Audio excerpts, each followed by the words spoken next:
ಸರ ಸರ ಸರ ಸರ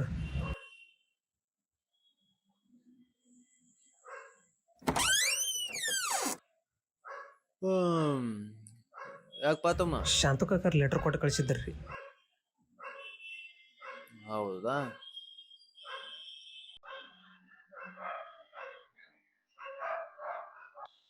ಮಾತಾಪ ತಮ್ಮ. ಏನಿಂದ್ರು ಬಾಯ್ಲಿ ಮುಂಜಾನೆ ಎದ್ದು ಲ್ಯಾಬ್ರಿ ಮುಂದೆ ಕೂತಿರ್ತಿ, 3 ಹೊತ್ತು ಅಲ್ಲೇ ಇರ್ತಿ, ನೀನಾನ? ನಾನ ಸರ್. ಯಾಕು ಏನೈತಿ ನಿನ್ ತಲೆಗ್ರ ಏನೈತಿ? 3 ಹೊತ್ತು ಬುಕ್ ಹಿಡ್ಕೊಂಡ್ ಕೂತಿರ್ತಿ. ಓದೋದಂದ್ರೆ ಭಾಳ ಇಷ್ಟ ರೀ ಸರ್ ನನಗೆ. ಏನ್ ಮಾಡ್ಕೊಂತೀವಿ? ಅಧಿಕಾರಿ ಆಗ್ಬೇಕಂತ ಮಾಡೀನಿ ಸರ್. ನೀ ನೋಡಿದ್ರೆ ಹಿಂಗದಿ ಅಧಿಕಾರ ಹಬ್ಬಂತೆ. ಆಯ್ತಾ, ಹೋಗಪ್ಪಿ. ಏನಾಯ್ತಮ್ಮ? ಬಾಯ್ಲಿ ನಿಂದ್ರು.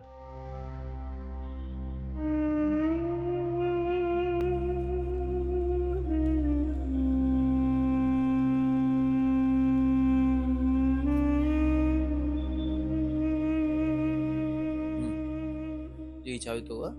ಇನ್ಮ್ಯಾಗ ಯಾವ ಬೇಕಾದ್ರೂ ಹೋಗೋದು. ನನ್ನ ಸಂಬಂಧ ಕಾಯ್ಬಿಡ, ಯಾರ ಸಂಬಂಧ ಕಾಯ್ಬಿಡ, ಆರಾಮ್ ಕುಂತೋದೇನು. ಹೋಗು ಹೋಗಪ್ಪ. ಹೋಗ.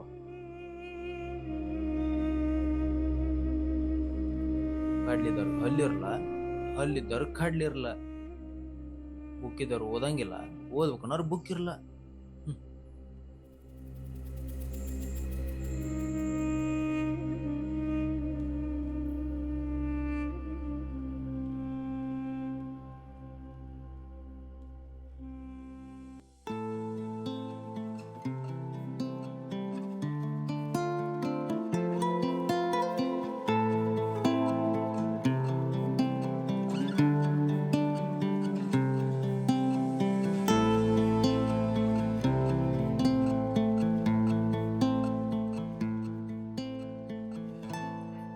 ಯವ್ವ, ನಾ ಇಲ್ಲೇ ಓದ್ತಿರ್ತೀನಿ, ನಿನಗೇನಾದ್ರೂ ಬೇಕಾದ್ರೆ ಕರಿ.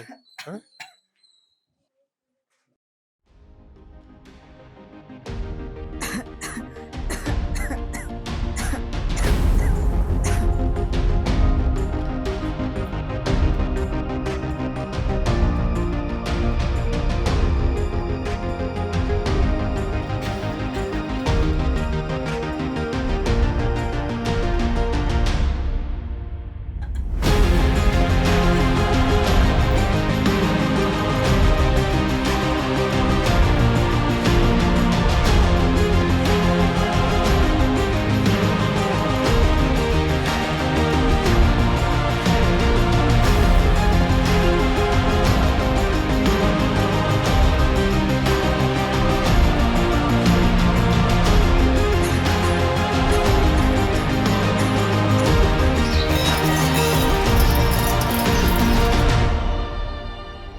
ಯವ್ವ ಹೊಟ್ಟೆ ಭಾಳ ಸತ್ತಿ, ಇಬ್ರು ಕೂಡ ಊಟ ಮಾಡೋಣ.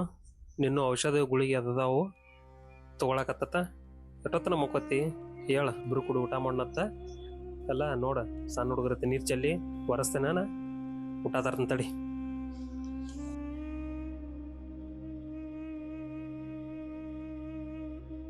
ಯವ್ವ, ಗೌಡ್ರ ಬಲ್ಲಿ ಹೋಗಿದ್ವ, ಹೇಳ್ತೀನಿ, ರಾಶಿನೇ ಮಾಡ್ಯಾರ, ಭಾರಿ ಮಾಡ್ಯಾರ ರಾಶಿ. 20 ಚೀಲ ಜೋಳ ಬೆಳೆದಾರ ಅವ್ರು. ಯವ್ವ, ಈ ಸರಿ ಹೆಂಗೆ ಓದೀನಿ ಅಂದ್ರೆ ಭಾಳ ಕೆಟ್ಟ ಓದೀನಿ. ಟಾಪ್ನ್ಯಾಗ ಬರ್ಬೇಕು, ಟಾಪ್ನ್ಯಾಗ ಬರ್ತನ. ನಾ ಹೇಳಿದ್ನಿಲ್ಲ ನಿನಗೆ, ನಿನ್ನ ಹೆಂಗೆ ನೋಡ್ಕೊತನತ್ತ. ನಮ್ಮ ಅಪ್ಪ ಹೆಂಗೆ ನೋಡ್ಕೊಂಡಾನ, ಅದಕ್ಕಿಂತ ಬಾರಿ ನೋಡ್ಕೊತನಂತ ಹೇಳಿನಿಲ್ಲ. ಈಗ ನೋಡ್ಕೊತನ. ಈ ಸರಿ ಜಿಲ್ಲಾಕ್ಕೆ ಟಾಪ್ನ್ಯಾಗ ಬರ್ತನ, ನೋಡಕತ್ನಿ. ಈ ಸದ್ದ ಊಟ ಮಾಡೋಣ, ಊಟ ಹಚ್ಕೊಂಬರ್ತೀನಿ ಅಂತಡಿ.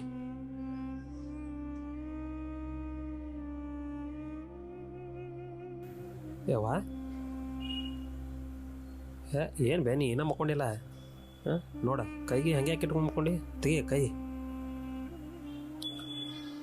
ಹೇಳ, ಎಷ್ಟೊತ್ತನ ಮಕ್ಕೊಳ್ಳೋದು? ಹೇಳ ಊಟ ತಂದು ಊಟ ಮಾಡಿ ಹೇಳ ಯವ್ವ ಬೇ ಯವ್ವ ಬೇ ಬೇವ ಯಾಕವ್ವ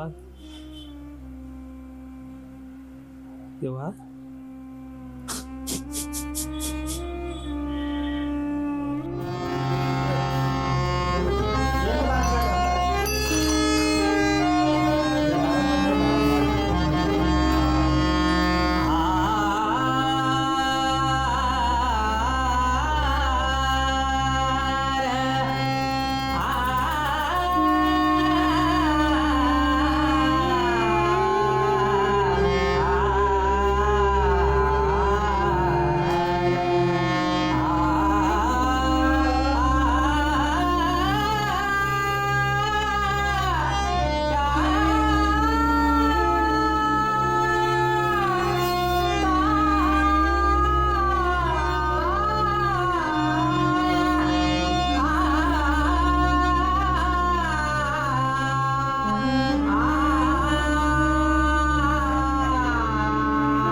ತಾಯಿ ನಿನ್ನ ಮಡಿಲು ಚಿರಸ್ಮರಣೆ ನಿನ್ನ ಹೊನಲು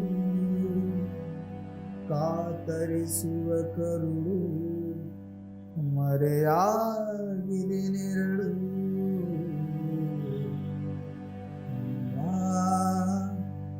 ಅವ್ವ ಅವ್ವ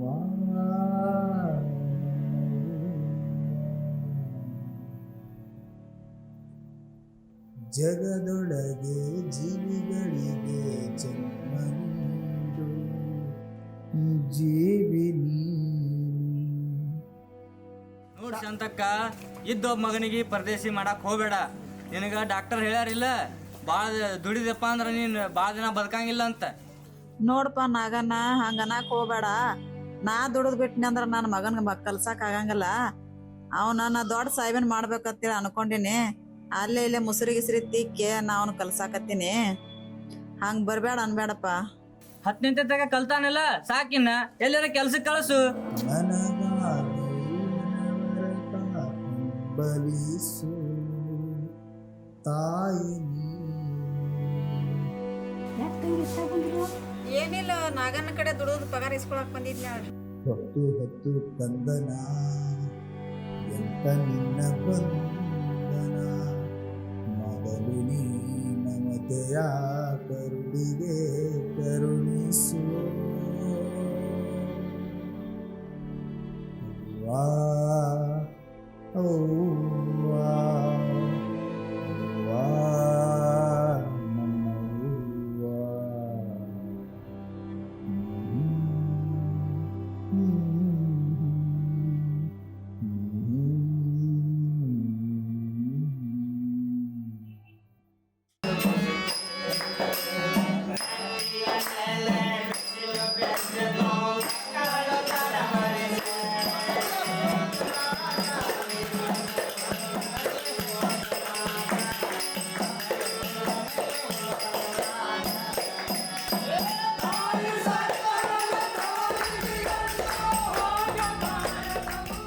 ನನ್ನ ಮಗಗ್ ನಾ ದೊಡ್ಡ ಸಾಹೇಬ್ ಮಾಡೇ ಮಾಡ್ತಾನ. ನಾ ಸತ್ರು ಚಿಂತಿಲ್ಲ.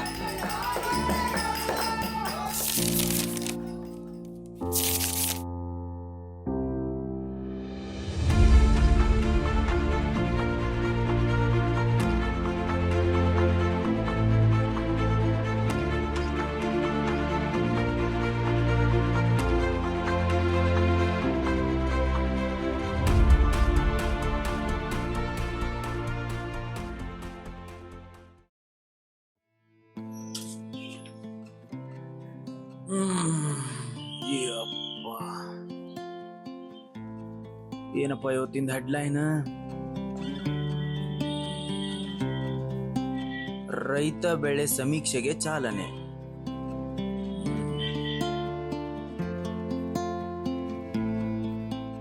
ಇದೇನಿದು ಹಳ್ಳಿ ಹುಡುಗನ್ ಕತಿ? ಪರ್ಸು ಬಿಕೆ ಮೊನ್ನೆ ಲ್ಯಾಬ್ರಿ ಬಂದಂಗಿದ್ರಲ್ಲ, ಅವ್ರೇ ನೀವ್ರ?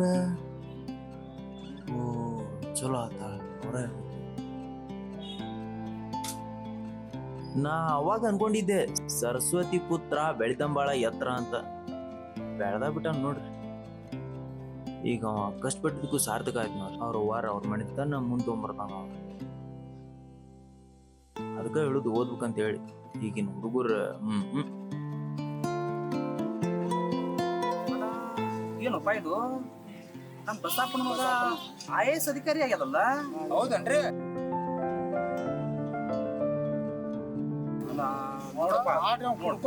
ನೋಡ್ರಿ ಅವನ ಮಗ, ನೋಡ್ರಿ ಅವನ ಮಗ ಇವ. ನಾನು ಒಂದ್ ಹೊಲಕ್ ಬಂದ ಬಡದ್ ಕಳ್ಸಿನ ಕಾಕ. ಇಲ್ಲ ನಾನು ಸ್ವಲ್ಪ ಬಡದ್ ಕಳ್ಸಿನ ನೋಡ್, ಫೋಟೋ ಫೋಟೋ ಹಾಕ್ಯಾರ.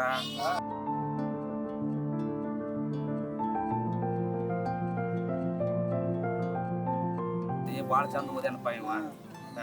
ಪೇಪರ್ ಪುರಂಗ ಆದ್ರು ನೋಡ್ರಿ. ಹುಟ್ಟು ಅವಂದಾರಿ ಇದು, ಅವ್ನ ಜೀವನ ಚರಿತ್ರೆ ಇದು ಹುಟ್ಟು ಬರ್ದಾರಿ ಅವ್ರು.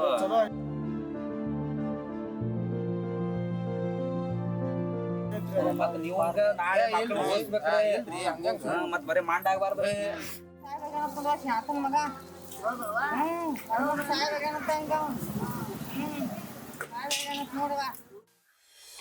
ನಮಸ್ಕಾರ ಪ್ರಿಯ ವೀಕ್ಷಕರೇ, ಇವತ್ತು ಒಬ್ಬ ಹಳ್ಳಿ ಹುಡುಗನ ಕತೆ ನಮ್ಮ ನಿಮ್ಮ ಜೊತೆ ಸಂದರ್ಶನ. ಇವತ್ತಿನ ಸಂಚಿಕೆಯಲ್ಲಿ ನಮ್ಮ ಜೊತೆ ಇದ್ದಾರೆ ಪರಶುರಾಮ್ ಬಿಕೆ, ದಕ್ಷ ಹಾಗೂ IAS ಅಧಿಕಾರಿಯಾದಂಥ ಅವರು.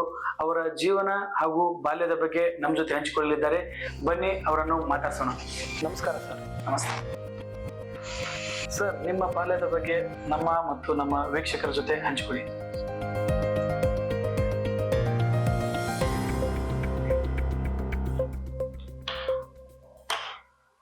ನನ್ನ ಹೆಸರು ಪರ್ಸು ಬಿಕೆ. ನನ್ನ ತಾಯಿ ಹೆಸರು ಶಾಂತಮ್ಮ. ನಮ್ಮ ತಂದೆ ಹೆಸರು ಬಸಪ್ಪ. ನಂದು ಒಂದು ಚಿಕ್ಕ ಕುಟುಂಬ, ನಮ್ಮದೇ ಪ್ರಪಂಚ. ಇದನ್ನ ನೋಡಿ ಏನೋ ಒಂದು ನನಗೆ ನಿಮ್ಮ ಮುಂದೆ ಹಂಚ್ಕೋಬೇಕಂತ ಅನಿಸ್ತಾ ಇದೆ. ಉಳ್ಳವರು ಶಿವಾಲಯ ಮಾಡುವರಯ್ಯ, ನಾನೇನು ಮಾಡಲಿ ಬಡವನಯ್ಯ, ಎನ್ನ ಕಾಲೇ ಕಂಬ ದೇಹವೇ ದೇಗುಲ, ಶಿರವೇ ಹೊನ್ನ ಕಳಸವಯ್ಯ ಅಂತ ವಿಶ್ವಗುರು ಬಸವಣ್ಣನವರು ಹೇಳಿರುವ ಮಾತು. ಅದು ಎಷ್ಟು ಸತ್ಯ ಅನ್ನೋದು ನಾನು ಅದನ್ನ ಅನುಸರಿಸಿ ಬದುಕುವಂತ ವ್ಯವಸ್ಥೆ ನನ್ನಲ್ಲಿತ್ತು. ಆವಾಗ ಬಡತನ ಪರಿಸ್ಥಿತಿ, ಅಮ್ಮ ಅಲ್ಲಿ ಇಲ್ಲಿ ಪಾತ್ರೆ ಪಗಡಿಯನ್ನ ತೊಳಿತಿದ್ರು. ಆ ತೊಳೆದಿದ್ದು ದುಡ್ಡಲ್ಲಿ ಬಂದು ನನ್ಗೆ ಶಾಲೆ ಕಳಿಸಿ ನಮ್ಮ ಅಪ್ಪನ್ಗೆ ಯಾವಾಗ್ಲೂ ಹೇಳೋಳು, ನನ್ ಮಗನ್ನ ಅಧಿಕಾರಿ ಮಾಡೇ ಮಾಡ್ತೀನಿ, ಮಾಡೇ ಮಾಡ್ತೀನಿ, ಮಾಡೇ ಮಾಡ್ತೀನಿ. ನಾ ಬಡತನದಲ್ಲಿದ್ರು ನನ್ನ ತಾಯಿ ನನ್ಗೆ ಸಿರಿವಂತಿಕೆಯಲ್ಲಿ ಬೆಳೆಸ್ದಂಗೆ ಬೆಳೆಸಿದ. ಏನೋ ಜೀವನ ಮಾಡ್ಕೊಂಡು ಆವಾಗ್ಲೇ ನಮ್ಮಪ್ಪ ತೀರೋದ್ಮೇಲೆ ನಮ್ಮಮ್ಮನೇ ಎಲ್ಲ ಕೆಲಸ ಮಾಡೋಳು. ಇದರಲ್ಲಿ ಒಬ್ಬ ನನ್ನ ದೇವ್ರಂತ ಹೇಳಿದ್ರು ತಪ್ಪಾಗಲ್ಲ, ಸುಂಟನ್ಮಠ ಸರ್ ಅನ್ನೋರು, ಅವರೆಲ್ಲ ನನ್ನ ಪುಸ್ತಕಗಳು ಕೊಟ್ಟು, ಆ ಪುಸ್ತಕಗಳಿಂದನೇ ಈ ಮಾರ್ಗದರ್ಶನ ನಮಗೆ ಇಷ್ಟು ನನಗೆ ಪ್ರೋತ್ಸಾಹ ತುಂಬಿದ್ದೆ ಈ ಪುಸ್ತಕಗಳಿಂದ. ಅವರನ್ನ ಇವತ್ತು ಎಲ್ಲಿದ್ರು ಅವ್ರಿಗೆ ನಾ ಇದನ್ನ ಸಲ್ಲಿಸ್ತೀನಿ, ಅವರಿಗೆ ಹೃತ್ಪೂರ್ವಕವಾದ ವಂದನೆಗಳನ್ನು ಹೇಳ್ತೀನಿ. ಆಮೇಲೆ 10th ಆದ್ಮೇಲೆ ನಂದು PUC ಬಂದ್ಮೇಲೆ ನಮ್ಮೂರಿಂದ ಒಂದು ಸಿಟಿಗೆ ಹೋಗ್ಬೇಕಂದ್ರೆ ಒಂದು 4 ರಿಂದ 5 ಕಿಲೋಮೀಟರ್, 5 ಕಿಲೋಮೀಟರ್ ವಾಕ್ ನಡ್ಕೋತ ಹೋಗಿ ಅಲ್ಲಿ ಅವರು ಆ ಗ್ರಂಥಾಲಯದ ಮಾಸ್ಟರ್ ಬರೋವರೆಗೂ ನಾವು ವೇಟ್ ಮಾಡ್ಬೇಕಾಗಿತ್ತು. ವೇಟ್ ಮಾಡ್ಕೋತ ಸುಸ್ತಾಗೋದು, ಊಟ ಇರ್ತಿರ್ಲಿಲ್ಲ, ಕಾಲಲ್ಲಿ ಚಪ್ಪಲಿ ಇರ್ತಿರ್ಲಿಲ್ಲ. ಏನೋ ಒಂದು ನಂದು ಕತಿ ಹಂಗೈತೆ ಅಂದ್ರ ಹೇಳಕ್ಕಾಗಲ್ಲ. ಸೊ ಅವಾಗ PUC ಇಂದ ಒಂದು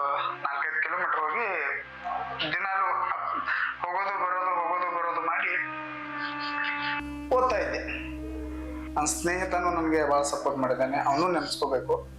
ನಾ ಎಲ್ಲ ನನ್ನ ಕೆಲಸ ಮುಗಿಸ್ಕೊಂಡು ಲೈಬ್ರರಿಗೆ ಹೋಗಿ ಅಲ್ಲಿರುವಂಥ ಪುಸ್ತಕಗಳನ್ನು ಒರೆಸಿ ಕಸ ಗುಡಿಸಿ ಎಲ್ಲ ಶುಚಿಯಾಗಿ ಇಟ್ಕೇರಿ ನಾನು ದಿನಾಲೂ ಒಂದೊಂದು ಅಧ್ಯಾಯಗಳನ್ನು ಒಂದೊಂದು ಪುಸ್ತಕಗಳನ್ನು ಓದ್ತಾ ಈ ಹಂತದವರೆಗೂ ಬರಲು ಕಾರಣನೇ ಇದೆ.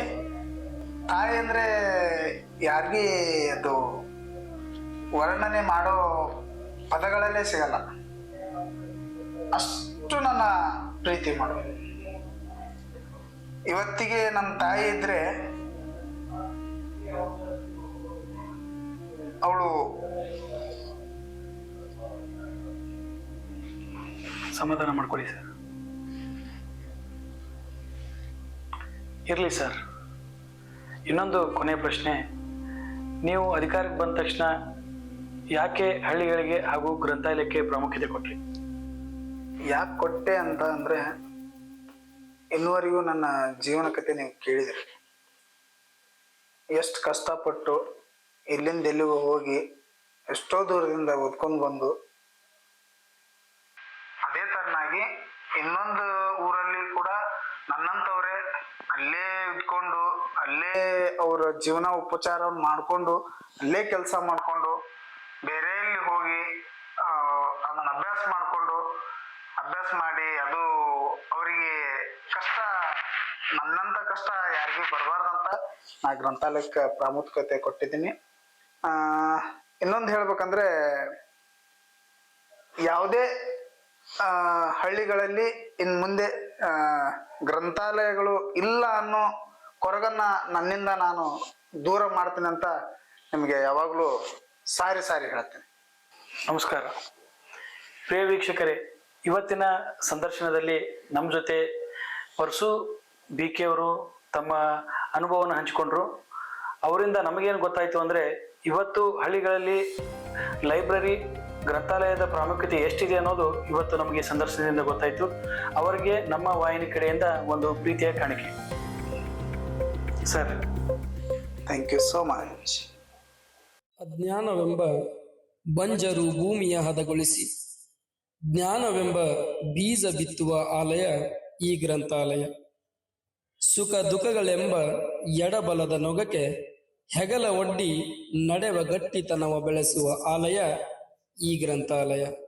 ಪ್ರತಿ ಹಳ್ಳಿಯಲ್ಲಿಯೂ ಸ್ಥಾಪನೆಯಾಗಿ ಗ್ರಾಮೀಣ ಪ್ರತಿಭೆಗಳಿಗೆ ವೇದಿಕೆ ಒದಗಿಸಬೇಕಿದೆ ಈ ಗ್ರಂಥಾಲಯ.